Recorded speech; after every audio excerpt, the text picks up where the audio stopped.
back baling some aluminum cans today. I showed you guys this process once before, and I got a ton of comments asking different questions or saying things like we weren't very efficient and this is a really dumb way to process aluminum cans. So I thought I'd make another video to show the process again and talk about some of the reasons why we do it the way we do it. So as you can see, we've got the loose aluminum cans loaded into a van trailer again. Last time I think we had a 40 or a 45 foot trailer. This one is actually a 53 foot trailer. It's a little more difficult to get this trailer all the way full, so if I had to guess, in the very top corner in the front there'll be a little bit of a void where the cans didn't get thrown all the way to the front in the top. But nonetheless, this trailer will hold considerably more cans than a 40 foot trailer.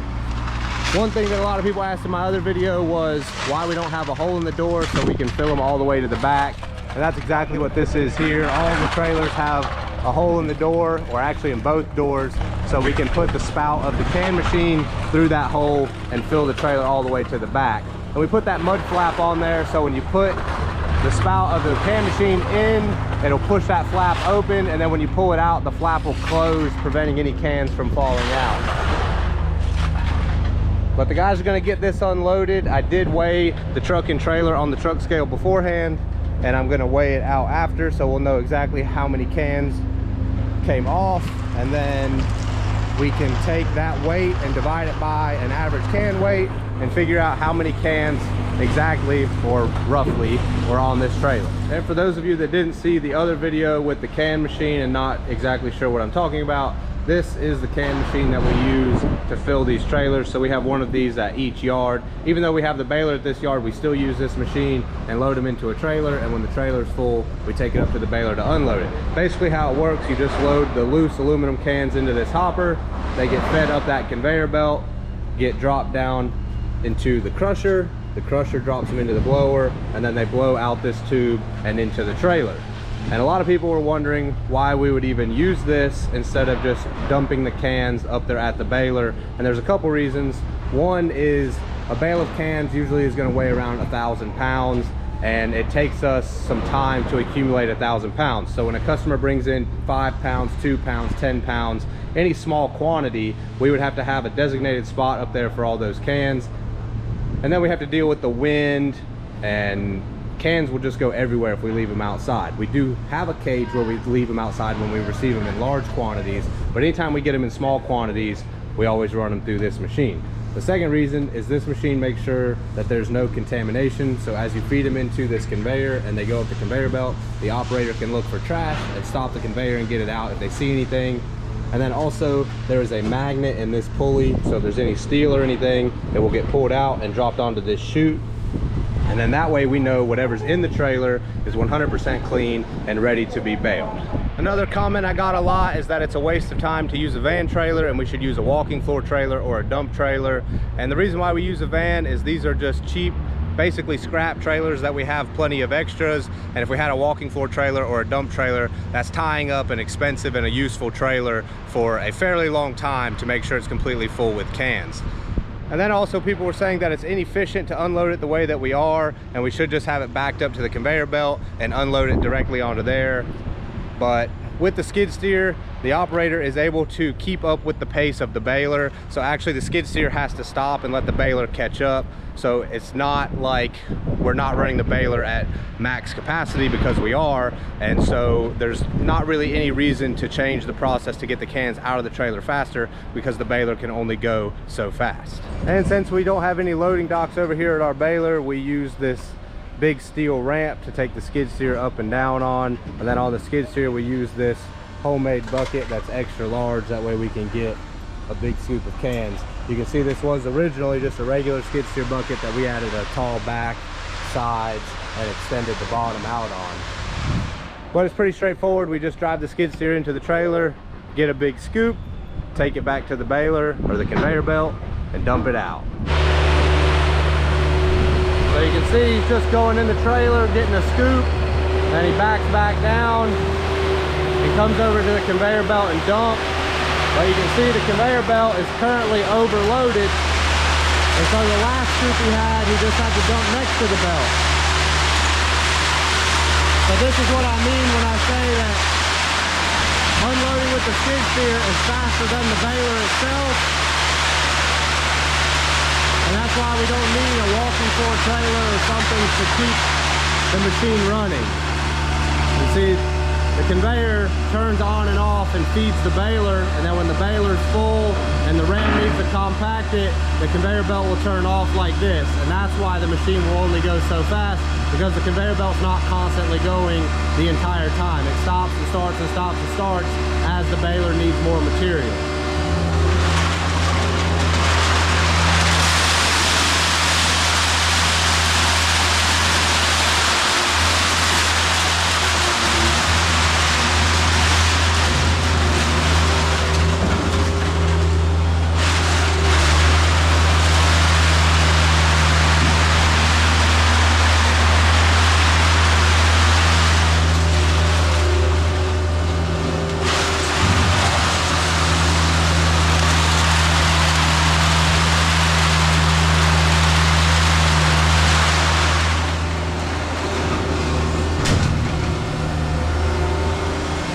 And for those of you that haven't seen the other videos to know how this machine works, basically this conveyor belt loads the material into the baler hopper, which I'll take you around and show you in just a second.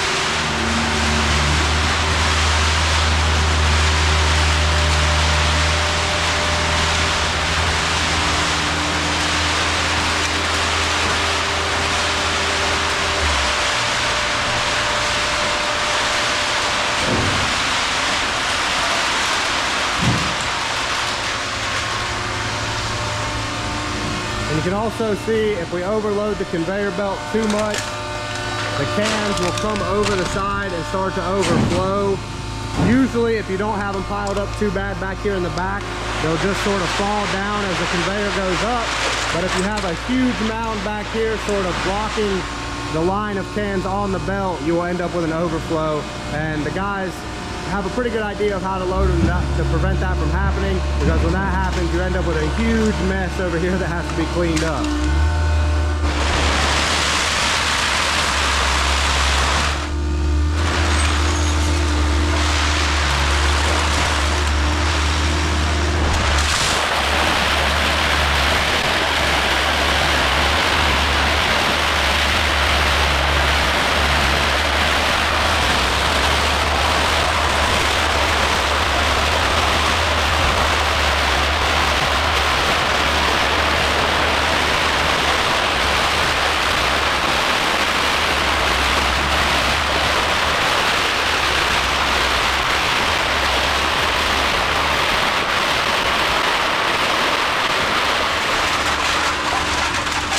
So as you can see there, the conveyor belt feeds the machine faster than it can actually bale the cans. So once the hopper starts to get full, we have to turn the conveyor off. That way it doesn't overflow and start to feed cans underneath the belt.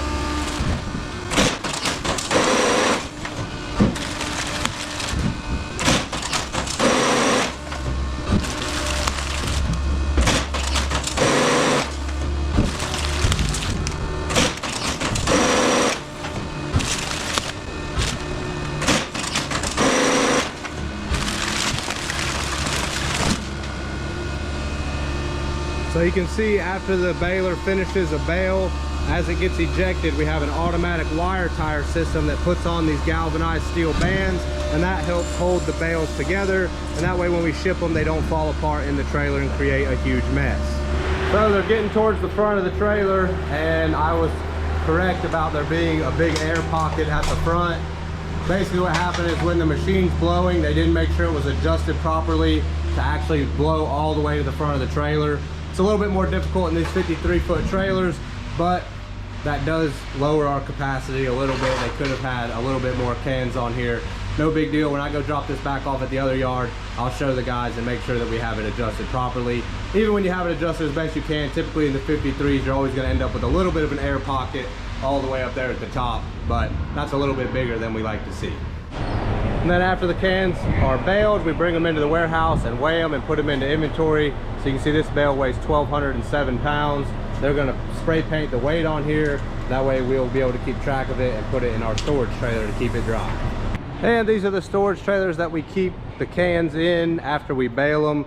These are basically just 53-foot trailers that we've cut the axles and landing gear out of. The reason why we keep it in these trailers is because we're basically out of warehouse space and the cans need to stay dry. When they get delivered to the mill, they can only have a certain moisture content, and if we're over that, the material will get downgraded, and we definitely don't want that. This trailer is mostly empty because we just shipped out a full load. The other nice thing about using a 53-foot trailer to store them is when the trailer is completely full of stacks like those three, we know we have a complete full load ready to head to the mill.